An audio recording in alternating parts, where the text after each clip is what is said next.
The third game in the highly successful psychological horror series, Silent Hill 3 is a direct sequel to Silent Hill and features a new protagonist, Heather Mason.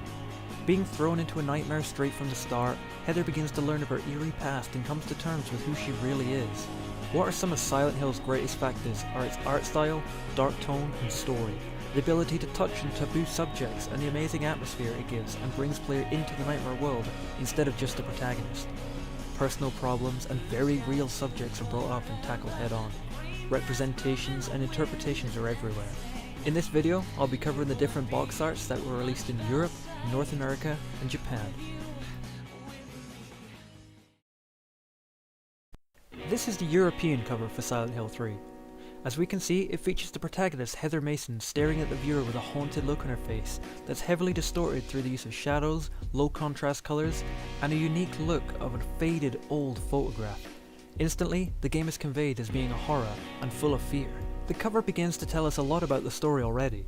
The look of the photographic filter gives us the impression that it is old and worn away, a memento of the past that has been kept for a very long time. And that's exactly what Heather Mason is unknowingly, a memento of the past when she was reborn as Cheryl. The cult from years ago return and try to make her give birth to a new god, and this causes her to regain her memories and accept who she is and who she was. The worn look makes it seem as though it's been hidden away somewhere and left to rot, which is what Harry Mason did to try and protect her. Took her away from the cult and gave her a new life as Heather, his adopted daughter.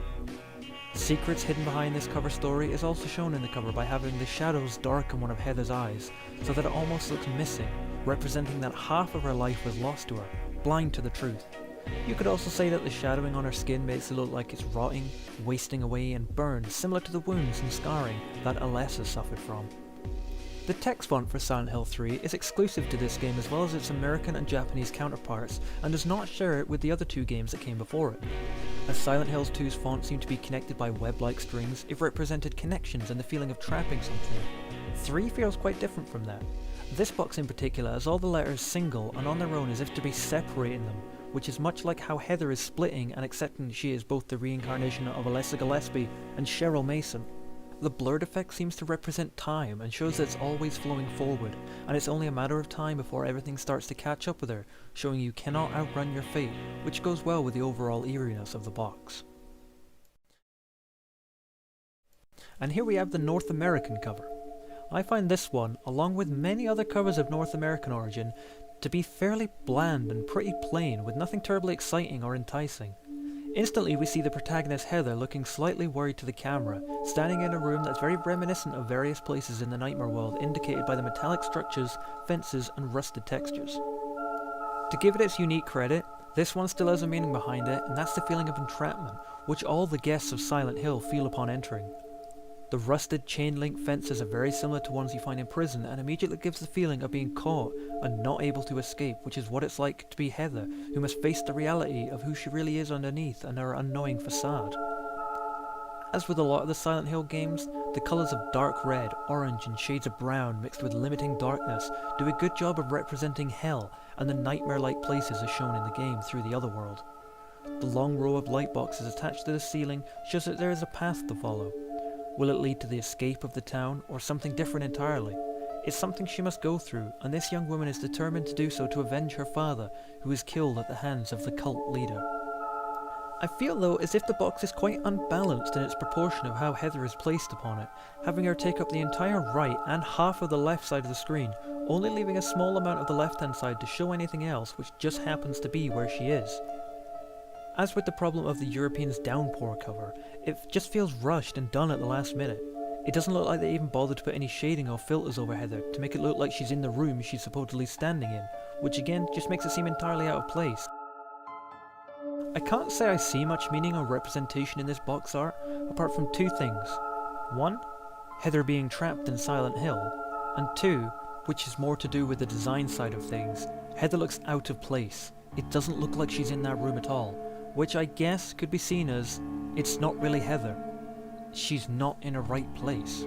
The font is again unique to Silent Hill 3 and to its American cover, as while being similar to the European and Japanese boxes, it has its own specialised look.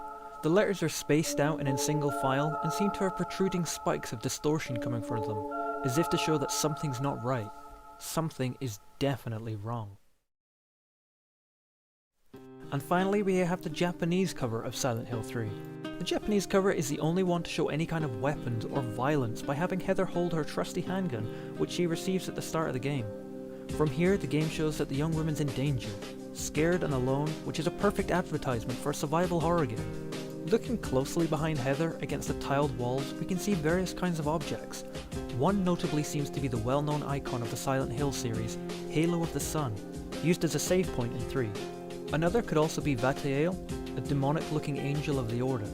This is what it must be like in Heather's head as her memories begin to return. She knows that these things around her seem familiar, but she just can't place them, only seeing vivid images and blurry pictures. Fighting hard to remember where all this deja vu originates from. The colours again scream that she's trapped in a hell-like place from the uses of dark browns, origins, and rustic colour, the darkness showing she's in a forgotten place and that the unknown is everywhere. Even the tiles on the wall show that the place is dirty and disgusting, from having what looks like mold or dirt growing or smeared against it. The tiled walls show that what kind of place she's in is likely the Brookhaven Hospital, where she goes after entering Silent Hill in a search for answers.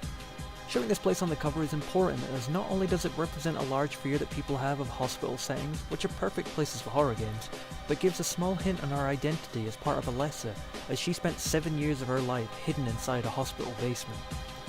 The font for this cover is very similar to the American version, but instead opts to get rid of the blurriness surrounding it and make the edges bold, with no kind of texture to the dark red outline or fill, just having plain white. To me, it looks as though an old VHS tape has been put on pause and the pictures become distorted, violently being dragged left and right. I don't find the number 3 in the corner all that necessary, and it does become a little bit of an eyesore seeing how nicely detailed and colourful the box already is. Having a large, plain, white character take up the whole of the bottom right corner makes it look kind of cheap, like they were really emphasising that they made a third game. The 3 itself doesn't seem to look right either. I understand that it would look strange just to have a plain number 3 in a basic font, but the way they designed it looks really odd. Maybe it's just me. It may have looked alright if they hadn't made the text in the middle read Silent Hill 3 already. Now it sorta looks as though it reads Silent Hill 3 3.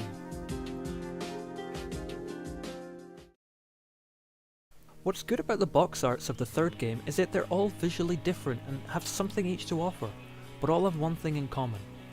Heather Mason is always shown on the front, which is good. Comparing it to Silent Hill 2, James was not featured on any of the main covers, with the other supporting characters used instead. The European cover represents her fear, the American represents determination, and the Japanese is the courage to fight, even when facing your nightmares. Also, there's a little detail that I failed to notice that was spotted by Curtis Ryan, and that is all 3 of the boxes sport a different Konami logo. Europe uses the one that Konami used from 1998 to 2003, North America uses the one from 2003 to 2013, and Japan uses the same one as Europe from 1998 to 2003 in the top left corner, but also has their company brand in solid black letters in the bottom right. And lastly, a shout out to the Silent Hill Historical Society, a fan site for all things Silent Hill from news, interesting trivia, walkthroughs and let's plays. You can find them at www.shshattermemories.com, or you can join their Facebook page. Both links are posted below. You can follow my blog for my thoughts, opinions and reviews on games and movies at SilenceAlive.wordpress.com. Thanks for watching, and I'd love to hear your opinions.